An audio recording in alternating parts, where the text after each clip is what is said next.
శ్రీకాకుళంకి చెందిన ఒక మిత్రుడు చెప్పిన సగం కథని పూర్తి చేశాను. పూర్వం అద్దం ఉంటుందని తెలియని రోజుల్లో ఒక యువ రైతుకి పొలం దున్నుతుండగా మెరుస్తూ ఒక వస్తువు దొరుకుతుంది. అది అద్దమని తెలియక అందులో చూడగా తన మొహం కనిపిస్తుంది.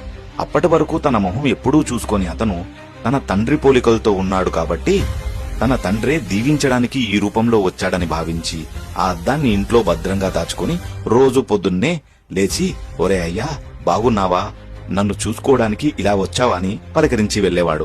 భర్త ఏదో చూస్తూ నవ్వుతూ తనలో తానే సంతోషపడుతున్నాడని అనుమానించి ఒకరోజు తన భార్య అద్దాన్ని తీసి చూసింది.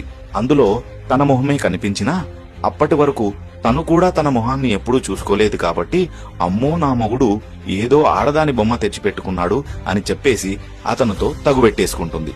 ఎవరది, ఎక్కడుంది చెప్పు అని అంటుంది. అతనేమో అది మా అయ్యే అంటాడు.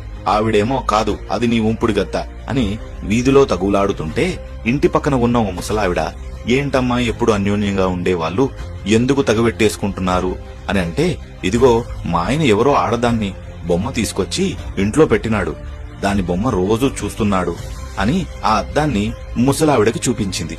ఆ ముసలావిడ కూడా తన మొహాన్ని తనదే అని గుర్తించక, అమ్మో వీడు ముసలి వాళ్లను కూడా వదిలేటట్టు లేడు అని గ్రామ పెద్ద దగ్గర పంచాయతీ పెడుతుంది. ఇవన్నీ విన్న సర్పంచి ఆ అద్దం ముక్కని తీసి చూడగా అందులో తన మొహమే కనిపించినా తన తండ్రిలాగా అగుపిస్తాడు.